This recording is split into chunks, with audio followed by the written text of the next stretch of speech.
أعوذ بالله من الشيطان الرجيم بسم الله الرحمن الرحيم يا أيها المدثر قم فأنذر وربك فكبر رب اشرح لي صدري ويسر لي أمري واحلل عقدة من لساني يفقه قولي فالحمد لله والصلاة والسلام على رسول الله وعلى آله وصحبه أجمعين أما بعد.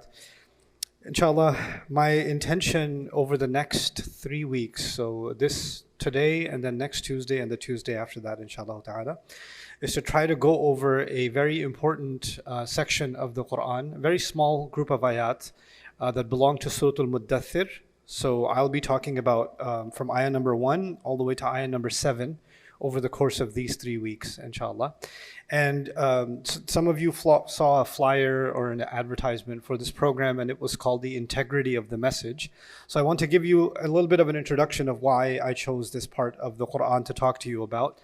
Rasulullah sallallahu alaihi wasallam was given, the same responsibility in some ways that was given to all other prophets before him, alayhi salatu wasalam, and that at the heart of that was also da'wah, right? To deliver the message of Islam. And then responsibility was then passed on from him to the rest of the ummah. So even though he was carrying that responsibility as one individual, that burden was shifted over to the rest of us, especially in his final speech, فَلْيُبَلِّغِ الشَّاهِدَ الْغَائِبِ. The ones who are here should deliver to the ones that are not here, right? So that burden that was carried by one man is still, it's barely, we together are barely capable of carrying it, right? That he was doing by himself, alayhi salatu wasalam. So da'wah is a big subject in the Quran, calling to Allah. And there are two ends of that. There's da'wah to non-Muslims, and there's also da'wah to Muslims, right? We also need reminder for each other. That's why the Quran is a good chunk of the Quran, the majority of the Quran, the Meccan Quran, pretty much addresses non-Muslims. But the rest of the Quran, the Madani Quran, the majority audience of the Madani Quran is the Muslims themselves. So we're not just the da'i, we're also the mad'u. We're not just the ones that are calling, we're also the ones being called. We're the ones in need of that message also, right? Now, having said these basic things, what I want you to know is the early surahs are the seeds by which we understand the rest of Islam. Like, I give the example to my students that, many of you go to maybe you guys work out or exercise or whatever, and somebody just started going to the gym today. They just had a boost of iman, and they went, and they're like, you know what, I'm going to work. And the trainer says, okay, I'm going to teach you how to do a squat or something, right? What's the most important thing when you do an exercise? Stretch, form, right? There's some fundamentals. You got to stretch properly. You got to have the right form. If you don't have the right form, if you're bent over too much, if you have too much pressure on your knees, your legs are not in the right place, etc., etc., etc., you can injure yourself, right? So the first thing your trainer is going to give you, the training wheels, make sure you have the proper form. Now imagine somebody who's been doing that for 10 years. Even 10 years later, do they still have to have proper form? Do they still have to stretch? Yeah, even though they're much more advanced now, they're carrying much more weight, they're doing a lot more with it. However, the fundamentals always have to be observed.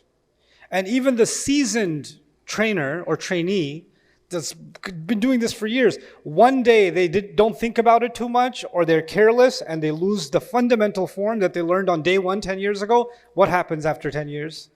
They get injured, right? The fundamentals have to be refreshed, and you can't just put them in the background and say, I know. You have to observe them as if you just learned them today. You have to keep them alive, right? You don't just move on from them, right? The early revelations of the Quran, including Surah Al-Mudaththir. Surah Al-Mudaththir, according to the Mufassirun, is one of 5 surahs that were revealed in the beginning. So the first 5 surahs of the Quran, Al-Mudaththir is one of them. I won't give you a long discussion about what number it is because there's a difference. Is it number 3, number 5, number 1? Which number is it? There's all these discussions. But at least we can agree it's one of the first 5, right? The fact that it's one of the first 5, these early surahs, they're like the foundation of everything else. So there will be lots of new things that are going to be revealed over the years. And there's lots of teachings and wisdom and law, sharia, hikmah, all this stuff that's going to come later on. And there's going to be lots of da'wah, lots of wisdom about how do you call people to Allah? How did the prophets call people to Allah? How did the people respond to that call? What are the challenges in doing da'wah? What are the mistakes somebody can make in doing da'wah? What are the, every part. Imagine if da'wah was a book, all the chapters that will be included are going to be spread out throughout the Quran, right?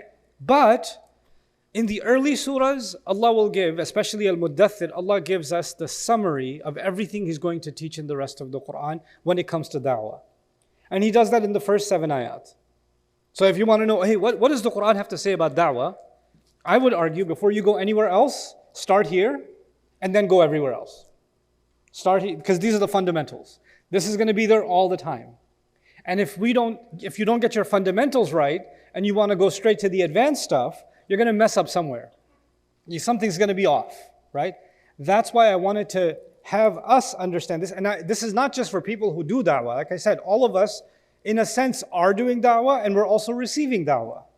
Right? So it's actually important from both perspectives that we are clear about what it is that Allah Azza wa Jalla is teaching us, especially in these opening ayat of the Quran. So today, hopefully, we'll get to 2 ayat. Ya ayyuhal mudaththir and qum fa'andir. That's it. That's all I'm going to talk to you about today. And then we'll go little by little and hopefully we can get to ayah number 7, inshallah, over the course of the next few weeks. So, let's start with the fact that Rasulullah sallallahu alayhi wasallam was not called Ya ayyuhan nabi. He's called Ya ayyuhan nabi in other surahs of the Quran. That's not what he's called here. He's called Ya ayyuhal mudaththir. Allah begins the surah, the opening ayah is dedicated to calling Rasulullah sallallahu alayhi wasallam. Now the reason you call someone is to get their attention. The reason you call someone is to get their attention. But we know that Rasul sallallahu alayhi wasallam is already paying attention. The first revelation, Allah didn't say Ya ayyuhan nabi, iqra' bismi rabbik. He just said, iqra' bismi rabbik. Read, right? So this surah could have also begun, Qum fa'andir. Bila nida, right? There's no need for a nida. So the first thing, the question is, nothing's extra in the Quran. So what's this doing here? Why is this important? And why not just call him prophet? Why call him al-Mudaththir? Al-Mudaththir refers to someone who's covered up. Someone who's covered up. So this is not someone, I'm not covered up all the time. I came here and took my coat off. I'm not always covered up. That is a state that I'm in. Right? That's not my entire identity. That's just the state that I'm in, right? If you called him prophet, that's his title. He's always a prophet. When he's sleeping, he's a prophet. When he's awake, he's a prophet. When he's covered up, he's a prophet. When he's not covered up, he's a prophet. Alayhi salatu wasalam. But al-Mudaththir is a specific state, right? So even though we can learn a lot from that, one thing I want you to think about in regards to that is, let's just say you have, you're a judge, or you go to court, and you want to get the attention of the judge, right? And the judge is talking to one of the police officers or something, right? And you want to get his attention, right? You want to get his attention. And he's wearing, let's say, a blue shirt. The judge don't wear a blue shirt. They wear a black gown or whatever. He's wearing a gown. And you're like, hey, gown guy. Hey, whispers, over here. You're not going to do that. What are you going to say? Excuse me, judge. Excuse me, judge. You're not going to address him by the state he's in. You're going to address him by his title. You're not just going to call him by the state. You're going to get in big trouble. You're going to get in big trouble. If you go to your manager, you need to discuss something with your manager at the office, and you notice that he fell asleep at his chair. Like he's like this. You're not going to say, hey, sleepyhead, I finished my project. You're going to say, excuse me, sir. Something. You're going to call him by a formal title. But if your child falls asleep, right, what are you going to say to your child? Hey, Ashabul Kahf, what's going on? Hey, sleepyhead. Hey, hibernation. Come on, get up. You're going to call him by a nickname, isn't it? And that nickname may be based on the state that they're in. The state that they're in. You understand? So what I'm trying to get at is, when you call someone by a title, it's formal. And when you call someone by the condition they're in, it's an expression of love. Right?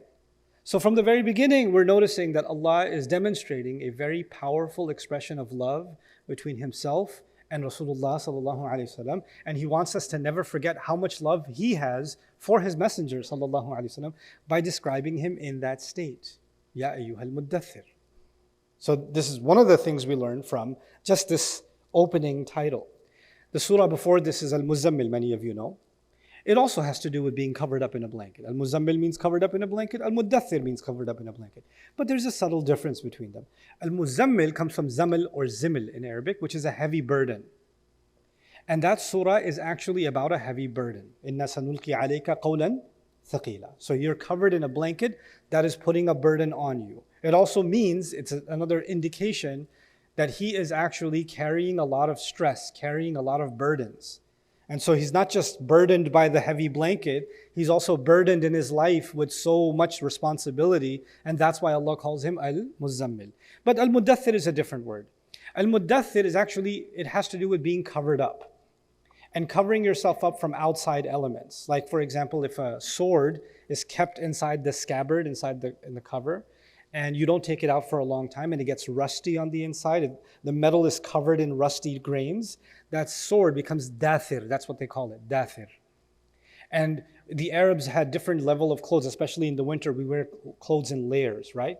The inner layer, if you're wearing a t-shirt or something on the inside, that's called shi'ar. Shi'ar. And the coat you're wearing, or in many cultures, people wear a blanket over them. Like the Afghanis do it and Arabs do it. The village cultures, mountain cultures, desert cultures, they put a big shawl over them. That's called a dithar, from the same word mudaththir. So the inside clothes are shi'ar, the outside clothes are dithar. Rasul sallallahu alaihi wasallam, to show love for the Ansar, he said, Al-Ansaru shi'ar wa nasu dithar. That the Ansar are like the inside clothes for me. And the rest of the people are the outside clothes. Right? To show how close he is to the Ansar. Sallallahu alaihi wasallam, he said that, right? So the point is, this word, mudaththir, from dathir or dithir, has to do with someone being covered up. Al-Muzammil has to do with being under a burden. So there's a subtle difference between them. Now this is important because the image of mudaththir is someone, you don't become mudaththir in the summer. You only become mudaththir in the winter. Nobody puts a big blanket on and goes outside in the summer like that. This is an act in the winter. And typically it gets extra cold in the winter at nighttime in the desert, right? So one would be mudaththir when they did that. And then there's another level of tadaththur. They come home, they close the door immediately because it's freezing cold outside. And then they come home and they wrap themselves up, they cover themselves up. Who are they covering themselves up from? From the outside elements. So to summarize all of this, even though it's a long discussion, but I'm giving you the summary version. Al-Muzammil is about the burdens on the inside. And Al-Mudaththir is about the harsh conditions on the outside, right? And you're covering yourself to protect yourself from the harsh conditions of the outside, right? This is why, for example, even psychologists will tell you that if somebody's under a lot of anxiety or depression, they have a hard time getting out of bed. And they cover themselves up in a blanket because they have burdens on the inside, right? There's something that anxiety is keeping them from getting out. And there's even studies on how the heavier blankets are actually, they release certain hormones and certain chemicals in our brain, and they help us calm down and help us relax. But that's more about Al-Muzammil. We're going to talk about Al-Mudaththir. Rasulullah sallallahu alaihi wasallam, just like someone who feels the freezing cold of the outside and rushes inside, right? We don't have too much of that in Dallas, Texas, because we're not a walking city. Like one of the things I miss about, I spent a lot of time in Europe this summer, and at least you get to walk around in Europe. In Texas, where are you going to walk? On the highway? Where are you going to walk? Right? So it's not a walking place. But back when I was younger, when I used to live in New York, winters in New York, right? You're waiting for the train, you're taking the bus, you're walking, and it gets colder and colder and colder. You're covered up, but your fingers start freezing, your toes start freezing, and it's raining also, and you gotta get through it. And as soon as you get home, you want to get to somewhere warm, wash your hands with warm water, and kind of because it's such a bitter, extreme like climate that you're subjected to for a long time. This is actually analogous. It's similar to what Rasul sallallahu alaihi wasallam was facing on the outside. And he was being prepared for what's coming on the outside. The outside, when he deals with Makkans, it's going to feel like a freezing winter storm. That's how cold, literally cold, people are going to be towards him. And people are going to be very harsh towards him. He's not going to find any warmth from anybody. He's not going to find any comfort from anybody. And they're going to have a very aggressive outlook towards him. And the last time I was here, I talked to you about 3 kinds of enemies. We'll take those narrations are actually from the same surah. I'll take it a step further today. I'll tell you that the Quraysh started worrying that Islam is going to spread, and especially if it spreads from someone who has credibility, it's a big problem. Rasulullah ﷺ has genetic credibility because he belongs to Banu Hashim. So he's from the elite families of Makkah, right? And he is noble lineage, so everybody respects the family. So already when people respect the family, and even if they don't know you, oh, he's from Banu Hashim, they'll listen to him more seriously. So that's already a big credibility. On top of that is his track record, his perfect track record, his character, the way he does business, how even much older people come to him to solve their problems. Like he has character credibility. Then on top of that, the message that he's delivering is extremely powerful. Nothing I've ever heard is more credible than what's coming out of his mouth, sallallahu alaihi wasallam. So when it comes to credibility, he's unbeatable. He's actually unbeatable. And this is a very dangerous problem for the people in the elites of Makkah, the elites. And so they have to come up with a plan on how to take away his credibility. So what can we tell people that will take away his credibility? There were suggestions being made. The suggestions were poet, liar, magician, right? There's multiple suggestions, or he copies from someone else, etc. There's multiple options, right? The problem was, they realized that when people come from the outside, because Makkah was a tourist place, right? Because of the haram, so outsiders are coming in all the time, and they don't know the inside politics. If they hear the Quran, they're going to get very impressed. And they meet the Prophet ﷺ, they're going to get very impressed. So you're going to have to undo his credibility if somebody hears him. So what do we tell him? Well, we just call him a poet. Just say it's a new kind of poetry. Or it's a new kind of, mind reading. It's just, those jinn callers. That's what he is, etc., etc. The problem is, if I want to get like, hey, I heard Muhammad, I'm new, I heard Muhammad. They don't say Sallallahu Alaihi Wasallam, they don't know who he is yet. I want to know what he's about. Let me ask some of the elders. Let me ask some of the big shots in the city. One of them says he's a poet. The other one says he's a liar. The other one says he's a magician. The other one says he's insane. If they're going to give contradictory statements, right, then what's going to happen to their credibility? The same thing that's happened to Israel in the last years, right? Contradictory reports, lies. They're contradicting themselves, openly contradicting themselves, and they're getting exposed, and everybody knows what the propaganda fails. So the only way to maintain, to truly have an effect on the growth of Islam before it gets too big and becomes too big of a problem, is we have to have one unified statement. And doesn't matter who you ask somebody in the Senate, you ask somebody in Congress, you ask low level, high level, everyone has the same answer. If everybody has the same answer, then people are going to think, oh, well, if everybody's saying that, that's got to be true, right? That's going to have credibility. So in the riwayat about this surah, أجمعوا على قول واحد. They got together and they had to discuss which of these allegations are we going to stick with. So they tried. What if we say poetry? And Walid ibn Mughira says, no, I know the best poets. Anybody who knows poetry is going to know this is better than that. This is not going to work. Liar? No, anybody who knows Muhammad knows he's not a liar. He's got a track record of never lying ever. We call him a Sadiq, for God's sake. Right? That's not going to work.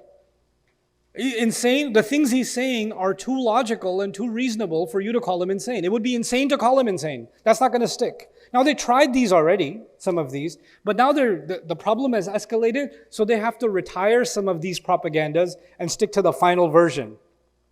So the final version they agreed on is magician, sahir. And the reason they stuck with sahir is because what is magic? It's something scary. It has power over you. Well, the Quran, does it have power over you? Yeah. And the magician can be someone whose behavior cannot be explained away, like he's doing something that you couldn't do it, right? They're doing something that you can't reproduce. And the Quran is where nobody can produce something like that, so it's supernatural. So that also fits. And magicians, we don't know where they're getting their tricks from. Well, we don't know where the Quran's coming from, so we can superimpose that allegation. So let's stick with magician. Now the thing is, they held this secret meeting, they agreed on magician, but they didn't just agree.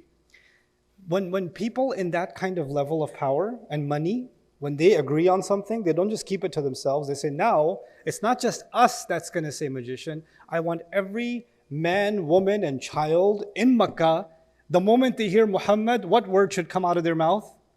Magician.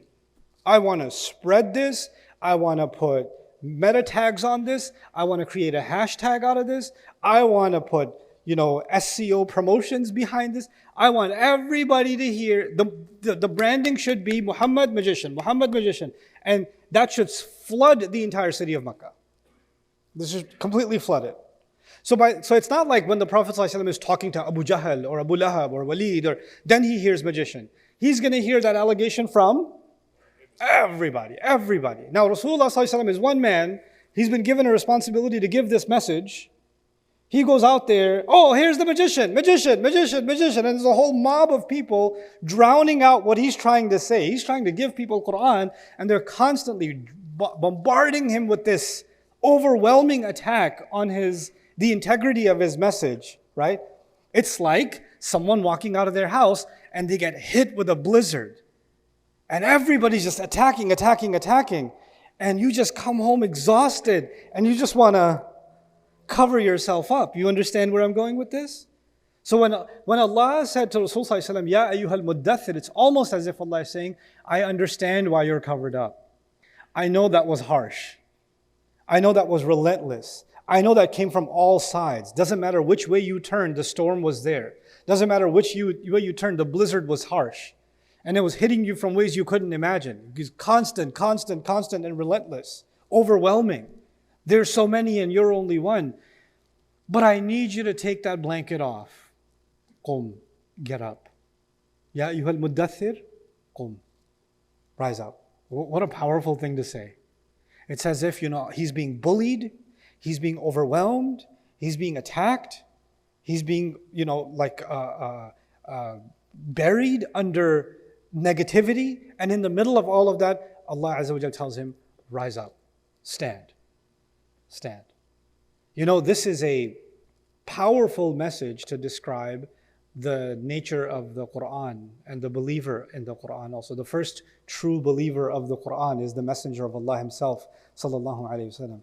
We live in a time where, the moment you feel anxiety, you want to hide away. You want to run to find some kind of support. I want to just put myself in a corner and not subject myself to a harsh reality. Or I don't want to confront a bad situation, I'd rather hide myself away. This religion began by someone confronting the harshest environment. That's how it began. So one of the first lessons you and I learned is that if the first takeaway in da'wah and in being a recipient of the message of this religion is that we're not afraid of harsh realities. And we're not afraid of harsh words. And we're not going to be overwhelmed or buried by them. They may take a toll on us and we might have to cover ourselves up, but you can't stay there. You got to get warm and get back out there. You got to get up again. You have to have grit. You have to have toughness. You can't just say, oh, these people, for example, somebody comes to Masjid, they have an argument with somebody said something mean to them, they left. I'm never going back to the Masjid again. Those people, I'd rather live in peace by myself. I'm much happier with my TV and my PlayStation 5, I don't need to go back out there again. Then you don't have the toughness or the grit to face a harsh reality. Sometimes harshness comes from non-Muslims. Other times harshness comes from Muslims. Rasulullah faced harshness from non-Muslims in Makkah. He faced harshness for some quote-unquote Muslims in Medina. That happened, right? So that's a reality he had to deal with. Before I go on, another very important consideration. The surah before this one is about ibadah. The ultimate ibadah. Standing in the middle of the night praying tahajjud. The best form of worship to Allah is prayer.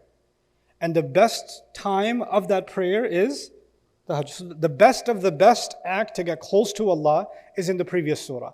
And it began, Ya ayyuhal muzammil qum. And this surah begins, Ya ayyuhal mudaththir qum. Why is that important? Because of the many things you can learn from it, one of the most important things you can learn from it is that just like standing up in front of Allah, when you stand up in front of Allah, then you are doing an act of ibadah. Just like that, when you're standing up to people and standing by the message of Allah, you're also doing an act of ibadah. One of those acts of ibadah, you're facing Allah, the prayer. The other act of ibadah, you are facing the people. But it's still ibadah. It's still ibadah. Now let's compare prayer and da'wah, because Allah has made a comparison now between salah and da'wah by putting these surahs together and even using the same language, qum and qum. In prayer, what will mess up your prayer? The first thing that will mess up your prayer is intentions, isn't it? Your intentions got to be clear. You're only doing it for who? If you're doing it for Allah. If you want to just recite a little extra fancier because you realize somebody's in the back is going to be like, wow, this kid, his tajweed, well, then your intentions are messed up. That's not ibadah anymore. You put on a show. You put on a show. Well, if that's the rule for salah, that's also got to be the rule for da'wah. I can't do da'wah and say, oh, this one's going to find this impressive. I can't be thinking about people and what they'll like or impress someone. The act of da'wah is not the act of impressing someone. I don't need to say, oh, I should wear this color shirt, or I should do this, or I should make this joke. They're really gonna, they're gonna love that. Or let me find out what's trending on the algorithm right now, and I'll talk about that because more people will like it. Do you look at what's trending what are people's favorite surahs in this place? I'll recite that surah, then they'll like me more if I lead the prayer. You can't do that. That's not how that works. Because once you stand, you say Allahu Akbar. There's nobody left. It's just you and Allah. It's just you and Allah, right? That's the same thing that's supposed to happen with da'wah. Same exact thing. You know what's interesting? Before you make salah, what do you have to have? What are some conditions? Other than intention, obvious. Can you call them out? It's okay, don't be ashamed. You need to be pure. Your clothes also need to be clean. Okay. You'll find here, وَثِيَابَكَ فَطَهِّرْ وَالرُّجْزَ فَهْجُرْ. The things we do for salah, Allah is now going to mention them in da'wah. That's amazing. And how does salah begin? Allahu Akbar. وَرَبَّكَ فَكَبِّرْ. The things you associate with salah, Allah is now associating them with da'wah. Isn't that incredible? This is the first lesson about da'wah. Da'wah is an act of worship, and to understand where I stand in da'wah, I have to compare my da'wah to my salah. That's the key to this whole thing. That's the key to this whole thing. Now, salah is you reminding yourself. Salah is you reminding yourself. And da'wah is you reminding someone else. Now, when we pray in jama'ah, when Rasul Sallallahu Alaihi Wasallam prays, and Allah says in Surah Al-Qiyamah, Surah Al-Muzammil says, وَطَائِفَةٌ مِّنَ الَّذِينَ مَعَكَ. There are people praying with you. He mentions people praying with him. He's reciting Quran. He's reciting Fatiha. He's reciting Muzammil. He's reciting Quran. He's reminding who? Himself. But automatically, who else is being reminded? Everybody listening behind him. They're being reminded too, right? So he's doing it, but naturally they're listening to him and they're being reminded. But he's not concerned about how they feel. He's only concerned about what he feels. Okay, so when I'm giving da'wah, who am I reminding? Myself. And then naturally, who else gets reminded?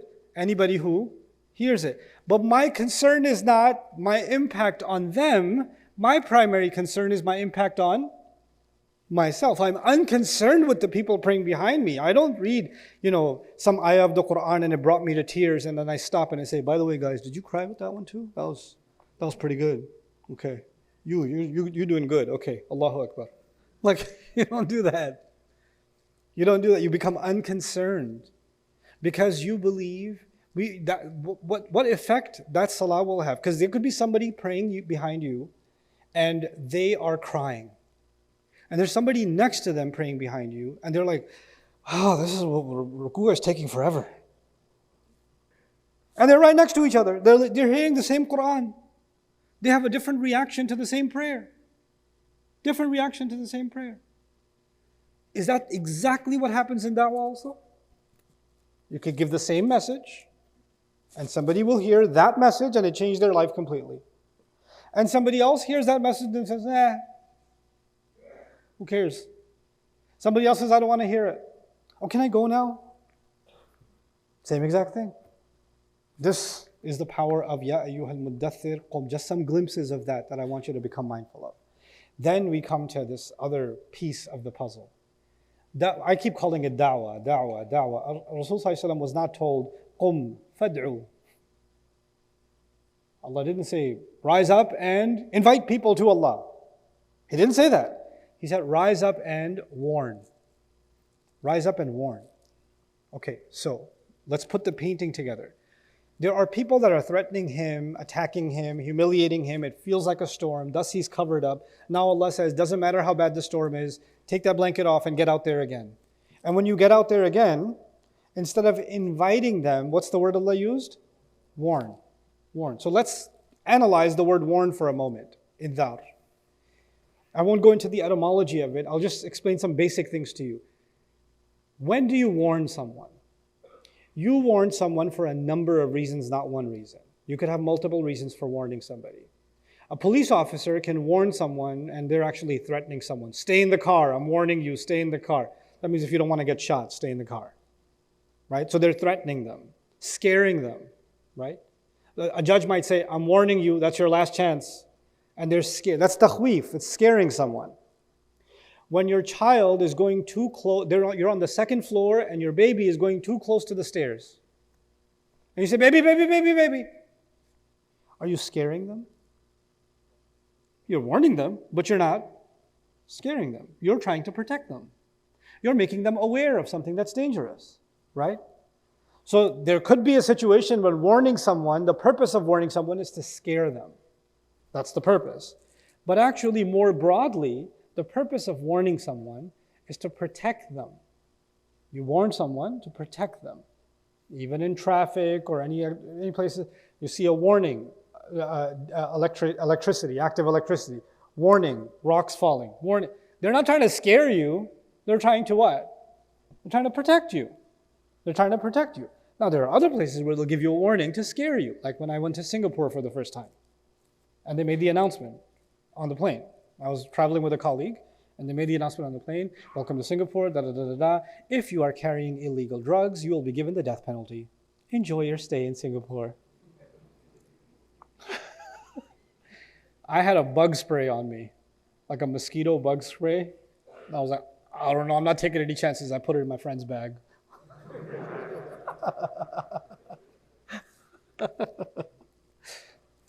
Rasul Sallallahu Alaihi Wasallam is being told, rise up, warn. Now, let me tell you a little bit about warning.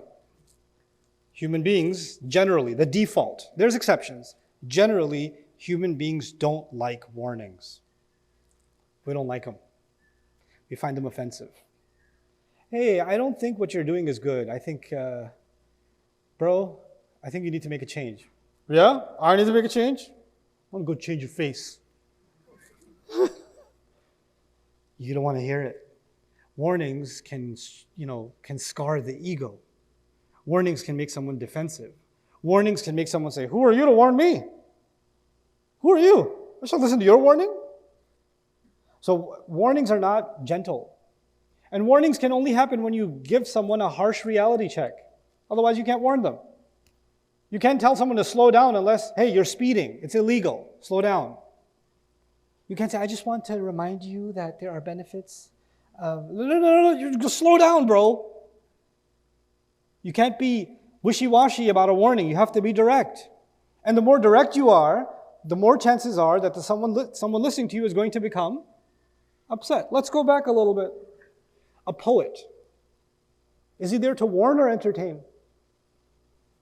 He's there to entertain. A singer, a songwriter, an entertainer. They're there to entertain. So they're trying to make you feel good about what comes out of their mouth. That's the purpose of it. It felt good, they'll come back for more. When you warn someone, does it feel good for them? If somebody warned you, does it feel good? No. You want to come back for more or no? No. They already hate the message of Islam. They're already coming up with all kinds of names. And you go out there and say, you know what? I'm going to give them something so positive that they'll come running back. They'll overcome all the negativity and they'll come back. No. Give them a message they don't want to hear. Warn. So the message itself has an element of being repulsed, being pushed away in it. Another very important component of our relationship with da'wah and ibadah. We don't decide what we're going to recite once we start reciting. Once you said Alhamdulillahi Rabbil Alameen, Ar-Rahman Ar-Rahim, you don't go from there and say Allahu Samad. It says what it says. You don't get to pick and choose. You started Fatiha, you're going to finish Fatiha. You recited an ayah, you're going to complete the ayah at least. You can't change its words. It says what it says. I can't bend it to make myself feel better or make somebody else feel better. What's true of da'wah? Allah says what He says. You're going to warn the way Allah wants you to warn. And you can't bend it to fit in with some narrative or something to appease somebody. If it's offensive, then it's offensive. If it's likable, then it's likable, but that's up to you. It's out of your hands. What happens when we're not mindful of reality? When we aren't mindful of this reality, in the scene of da'wah, you get two kinds of da'wah. And I'm not commenting on any individual. I'm just saying there's a reality. The reality is you either get overly da'wah inspired by fear, or you get da'wah inspired by anger. So you get somebody who says, no, that's not what it really means. Let me tell you what it means. That's much more easier to appreciate. Or these ayat, nobody understood them. Let me tell you, it's not as bad as it sounds. Or so they're trying to soften Islam so that it can be easier to digest for a modern audience or something, right? So they're not warning. They're saying, well, people don't want to hear it, so let's turn this into something that people will want to hear. So let's bend the message itself. And then there's the equal but opposite reaction. You know what? These people are trying to make people happy and please the people. I'm going to talk about Islam that makes sure that people hear it and they get angry. I don't want happy Islam, I want angry Islam. Right? And they're like, oh, these kuffar, And you know what? You're being dictated by the emotion of anger. They're being dictated by the emotion of fear. You're not being dictated by the word of Allah. Those are both unhealthy sentiments. The messengers were not angry people. The message says what it says. The character of the messenger ﷺ is one of standing. By the way, qum is also significant, not just because Allah could have said, Ya ayyuhal mudaththir andir. The one who's covered up, warn. He said, qum fa'andir. Stand up and warn. Standing up is an important part of this. Standing up means you're upright. You're not swayed. Right? So you could sway towards the people or sway away from the people. Your message could be, impacted by hate or anger, or it could be impacted by fear or a love of the people you're talking to. And you just got to stand straight. You just got to give the message as it is. You can't allow it to be bent to either direction. Which is why when you present this message, it's going to be, interestingly, it's going to be too liberal for some people and too conservative for some other people. Right?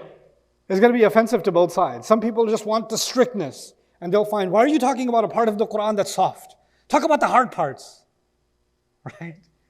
Because we want the angry part, because that feels like the adrenaline rush, and that's what da'wah, that's how real men do da'wah. Right? You've got the takbir Islam, right? And you'll have that's by the way, there's an entire clickbait genre of da'wah, because da'wah is now YouTube videos, right? Da'wah is now content creation. We call it da'wah now. But there's entire genres of da'wah that's like angry clickbait. So-and-so destroys an atheist. So-and-so, wrecks a Christian in the park or whatever. And you're like, yes, I feel good about this guy. Or some guy gave a passionate khutbah standing on the minbar. You're all going to Jahannam. And you're like, I love this guy. Every time I get on the highway, I just want to put this guy on. Increases my iman. It doesn't increase your iman. This is your alternative to the UFC because you don't want to pay for the pay-per-view. That's what. This is your Islamic UFC, right? And on the other side, oh, mashallah, this person, they make me feel so good. It feels so nice when I listen to them. It just touches my heart. Some things are supposed to feel bad. Not everything's supposed to feel good. There are things in our religion that feel very good. And then there are things that are harsh realities. Look in the mirror. Ugly reality checks. Andir. No, I don't like to listen to someone that has negativity. Bro, Judgment Day is a pretty negative time. Hypocrisy is a pretty negative thing. Right? Corruption is a pretty negative thing. There are negativities we have to face. There's the positive and there's the negative. There's Bashiran and there's Nadhiran. But what did Allah emphasize in this message in the very beginning? Warn. And warn means give a reality check. Give a reality check.